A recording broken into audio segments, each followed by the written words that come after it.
This is a CBS News special report. I'm Norah O'Donnell in Washington. We're coming on the air as President Trump holds a news conference about the coronavirus in the White House Rose Garden, and he is expected to declare a national emergency.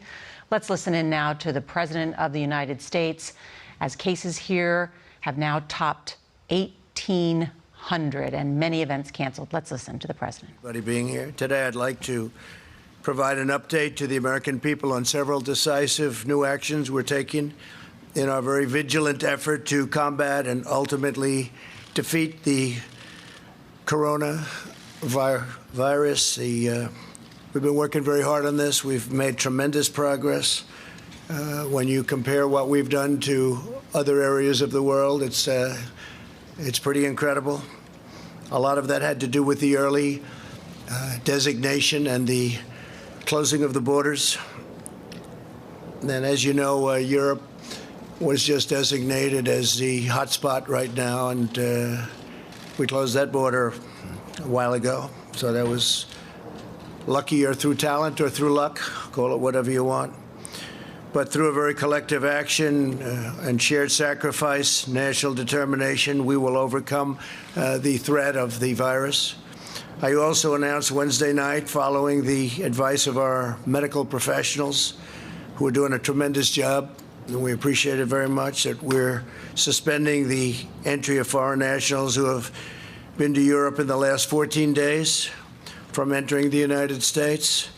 Citizens, permanent residents, and our families, any of the families returning from Europe, will be subject to extra screening as well as self-isolation for a period of 14 days.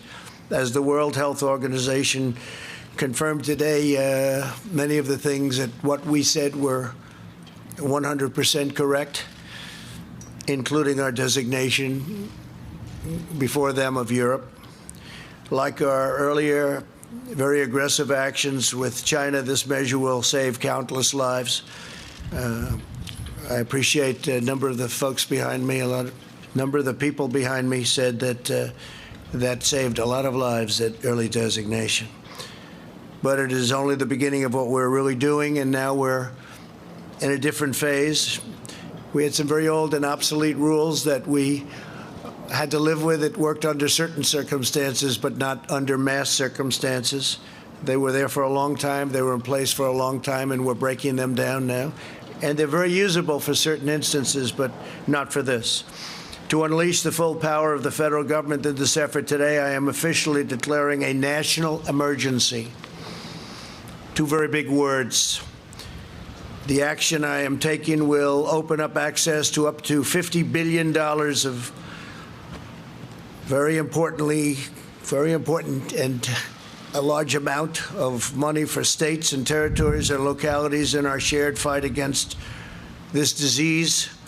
In furtherance of the order, I'm urging every state to set up emergency operation centers effective immediately. You're going to be hearing from some of the largest companies and greatest retailers and medical companies in the world. They're standing right behind me and side of me. I'm also asking every hospital in this country to activate its emergency preparedness plan so that they can meet the needs of Americans everywhere. The hospitals are very engaged. New York and various other places are also very engaged. I just spoke with Governor Cuomo. We had a very good conversation, and we're working very strongly with many states, including New York. The emergency orders I'm issuing today will also confer broad new authority to the Secretary of Health and Human Services. The Secretary of HHS will be able to immediately waive provisions of applicable laws and regulations to give doctors, all hospitals, and healthcare providers maximum flexibility to respond to the virus and care for patients. This includes the following critical authorities: the ability to waive laws to enable telehealth, a fairly new and incredible thing that's happened in the not so distant past. I tell you, what they've done with telehealth is incredible.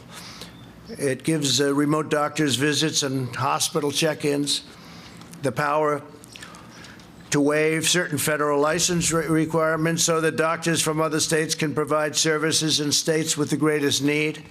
Number two, the ability to waive requirements that critical access hospitals limit the number of beds to 25 and the length of stay to 96 hours. The ability to waive the requirements of a 3-day hospital stay prior to admission to a nursing home, big thing. The authority to waive the rules to hinder hospitals' ability to bring additional physicians on board or obtain needed office space. They can do as they want. They can do what they have to do. They know what they have to do. Now they don't have any problem getting it done. The authority to waive rules that severely restrict where hospitals can care for patients within the hospital itself, ensuring that the emergency capacity can be quickly established.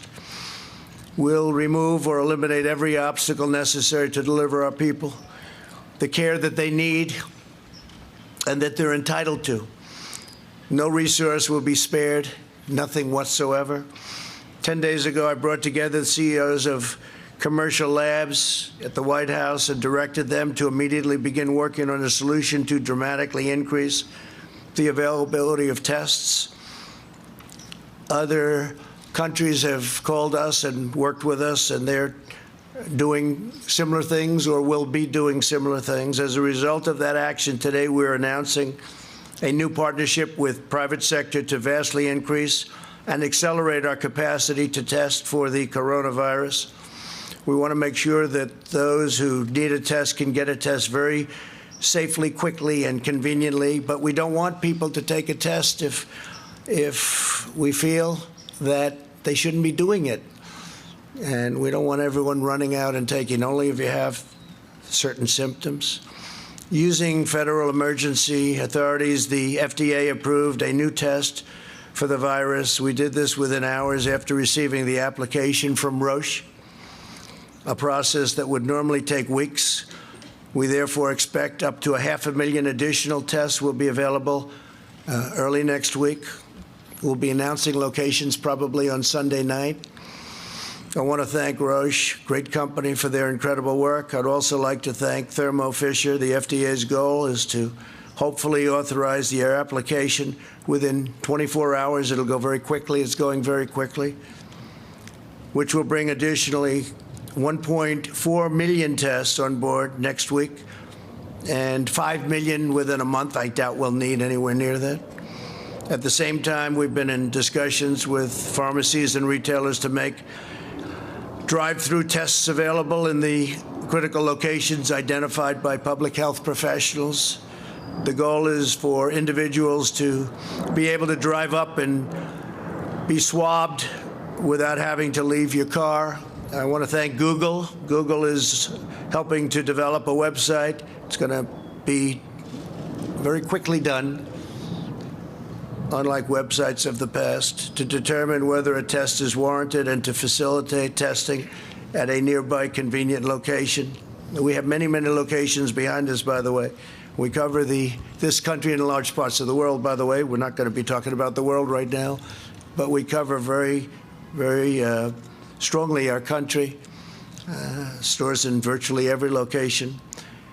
Google has 1,700 engineers working on this right now. They've made tremendous progress. Our overriding goal is to stop the spread of the virus and to help all Americans who have been impacted by this. Again, we don't want everybody taking this test. It's totally unnecessary.